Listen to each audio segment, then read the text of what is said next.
आज मैं आप लोगों के साथ शेयर करूंगा स्ट्रेटेजिक फाइनेंशियल मैनेजमेंट जो सब्जेक्ट है उसको किस तरीके से आप लोगों को प्रिपेयर करना है एसएफएम। तो एसएफएम ओल्ड कोर्स और न्यू कोर्स दोनों के लिए। तो सबसे पहले न्यू कोर्स वाले स्टूडेंट्स के लिए एसएफएम किस तरीके से उन लोगों को प्रिपेयर करना है। न्यू कोर्स वाले स्टूडेंट्स को एसएफएम में सबसे पहले कंसेप्ट नोट्स पढ़ने रहेंगे। कंसेप्ट नोट्स आपने जहाँ से क्लासेस लिए उन्होंने लिखवाए होंगे, या फिर एसएफएम की जो कंसेप्ट नोट्स हैं हम लोगों ने हमारे टेलीग्राम चैनल और एंड्रॉइड ऐप पर फ्री में प्रोवाइड करवा रखे हैं। आप लोग वहाँ से डाउनलोड करके उनको पढ़ सकते हैं। वो कंसेप्ट नोट्स पढ़ने के बाद आपको आईसीएआई का जो स्टडी मटेरियल है उसके क्वेश्चंस करने हैं, प्रैक्टिकल क्वेश्चन। लेकिन उसमें प्रैक्टिकल क्वेश्चन सफिशिएंट नहीं है, इलस्ट्रेशन और एक्सरसाइज को मिलाकर।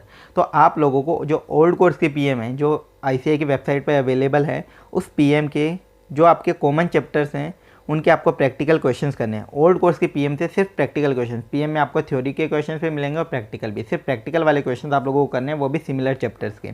तो इस तरीके से आपको प्रिपेयर करना रहेगा एसएफएम को।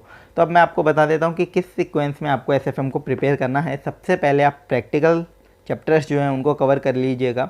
सबसे पहले फॉरेक्स, उसके बाद आप लोग कर सकते हैं merger and acquisition, corporate valuation, then security analysis and portfolio, और उसके बाद mutual fund and then derivative, और सबसे लास्ट में आपको करनी है एसएफएम की थ्योरी।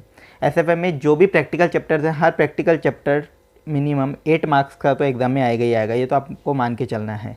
और मैक्सिमम कोई भी प्रैक्टिकल चैप्टर 15 to 20 मार्क्स का आ सकता है। अभी तक के जितने भी एग्ज़ाम हुए हैं उसमें डेरिवेटिव 15 to 20 मार्क्स का एग्ज़ाम में आया है, तो आपको उस पर फोकस करना रहेगा। कुछ बच्चों को दिक्कत आती है कि डेरिवेटिव सर नहीं हो पाता है, तो लेकिन डेरिवेटिव को आपको करना रहेगा। पहले कंसेप्ट्स पढ़ने पड़ेंगे, बिना कंसेप्ट्स के डेरिवेटिव में दिक्कत आती है। तो कंसेप्ट्स आपके अगर क्लियर होंगे तो डेरिवेटिव बहुत ईजी चैप्टर हो जाता है। तो एसएफएम भी मैं पढ़ाता हूँ, तो मुझे पता है कि एसएफएम में सबसे, आप ये मान के चलिए कि एसएफएम सबसे ईजी सब्जेक्ट है सीए फाइनल न्यू कोर्स में।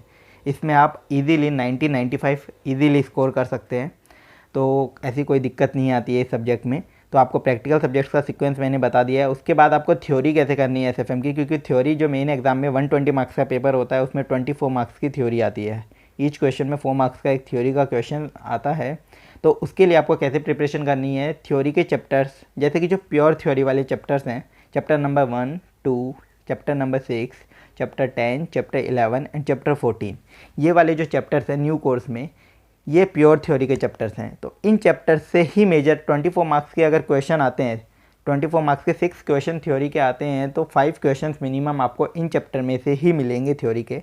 अब आपको पढ़ना कहते हैं, इन चैप्टर में जितने भी टॉपिक्स हैं थ्योरी के सारे टॉपिक्स पढ़ने रहेंगे। ऐसा नहीं कि सर सिर्फ क्वेश्चन देख लिए, जितने भी टॉपिक्स हैं वो पढ़ने हैं, लेकिन उनमें आपको सारा कंटेंट नहीं पढ़ना डिटेल में। कोई टॉपिक है जिसमें पॉइंट्स में आंसर है तो सिर्फ पॉइंट्स हेडिंग याद कर लीजिएगा। अंदर की लाइन 1-2 लाइन आप बनाकर लिख देना जनरल अंडरस्टैंडिंग के बेसिस पर। सिर्फ पॉइंट्स याद करने हैं। और जहाँ पैराग्राफ में आंसर है, कोई टॉपिक है जिसको पैराग्राफ में एक्सप्लेन करा हुआ है, तो स्टार्टिंग की 2-3 लाइन पैराग्राफ की याद कर लेना, और बीच में कोई अच्छा कंटेंट और दिखता है आपको कि हाँ ये लाइन अच्छी है, तो उस लाइन को और हाईलाइट करके याद कर लेना। बस ज़्यादा डिटेल में आपको नहीं करना है, क्योंकि प्रैक्टिकल सब्जेक्ट में थ्योरी में अगर आप इतना लिख दोगे तो आपको पूरे मिनिमम 4 में से 3 मार्क्स तो मिनिमम आपको मिल जाते हैं। तो इस तरीके से आपको एसएफएम की थ्योरी को प्रिपेयर करना है न्यू कोर्स के लिए, और थ्योरी आपको छोड़ के नहीं जानी है। न्यू कोर्स में अगर आपने थ्योरी छोड़ दी तो आपका 20 मार्क्स का पेपर तो हो गया बेकार, 80 मार्क्स में से फिर आपको स्कोर करना है। तो न्यू कोर्स में थ्योरी बहुत इंपॉर्टेंट है और एक लिमिटेड है, तो कोई ज़्यादा दिक्कत नहीं आती है। और एसएफएम में अगर आपको कंसेप्ट में किसी को दिक्कत है तो सेम वैसे ही जैसे हमारी क्लासेज हैं, अगर आप ज्वाइन करना चाहो, क्योंकि मैं पढ़ाता हूँ, तो हमारी एंड्रॉइड ऐप है AIR1 CA कैरियर इंस्टीट्यूट, उस पर जाके आप ले सकते हैं। नवंबर 20 ऑनवर्ड्स वाले अटैम्प्ट के लिए तो सबके लिए रेलिवेंट है। और May 20 मतलब जिसका एग्ज़ाम 19 जून से होगा, जो पोस्टपोन होने के बाद, तो वो भी ले सकते हैं। और जून से पहले बस ये है कि उनका कोर्स 70 to 80% क्लास में होगा, बाकी के मैं नोट्स और क्वेश्चन बैंक उनको प्रोवाइड करवा दूंगा, तो बाकी में भी कोई दिक्कत नहीं आएगी ऐसा। तो अगर आप को कंसेप्ट्स में दिक्कत है और उसमें मैं क्वेश्चन बैंक भी देता हूँ, तो वो सारा एक लिमिटेड एक जगह मिल जाता है। तो वो क्लासेस हमारी एंड्रॉइड ऐप पे बेस भी होती हैं और लैपटॉप बेस भी, आप किसी पे भी देख सकते हैं। तो आप चाहें तो हमारी एंड्रॉइड ऐप पर जाकर वो भी परचेज़ कर सकते हैं। तो ये तो थी एसएफएम न्यू कोर्स के लिए। एसएफएम ओल्ड कोर्स वाले स्टूडेंट्स को कैसे करना है। ओल्ड कोर्स में आपको कंसेप्ट नोट्स पढ़ने हैं, जो मैंने टेलीग्राम चैनल और एंड्रॉइड ऐप पर फ्री में प्रोवाइड करवा रखे हैं, आप वो डाउनलोड करके आप पढ़ लीजिएगा। उसके बाद आपको प्रैक्टिस मैनुअल जो है आपकी, उस प्रैक्टिस मैनुअल में जितने भी प्रैक्टिकल क्वेश्चन है, हर चैप्टर के जितने भी प्रैक्टिकल क्वेश्चन है, सिर्फ प्रैक्टिकल क्वेश्चन करने हैं, एक भी थ्योरी का क्वेश्चन नहीं करना।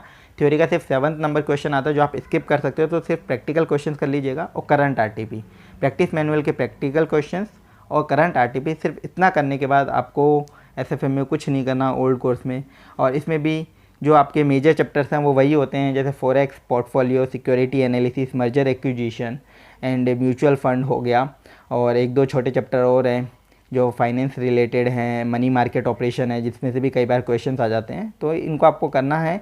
सबसे लास्ट प्रायोरिटी पे आपको रखना है कैपिटल बजटिंग, और सेकंड लास्ट प्रायोरिटी पे रखना है आपको लीजिंग डिसीजन ओल्ड कोर्स के अंदर। तो इस सीक्वेंस में आपको एसएफएम को पढ़ना रहेगा। इसके अलावा अगर आपको एसएफएम से रिलेटेड कोई क्वेरी रहे, हमारी क्लास से रिलेटेड कोई क्वेरी हो, तो आप लोग मुझसे मैसेज करके या एंड्रॉयड ऐप पर जाकर या टेलीग्राम चैनल पर कहीं पर भी हमसे पूछ सकते हैं।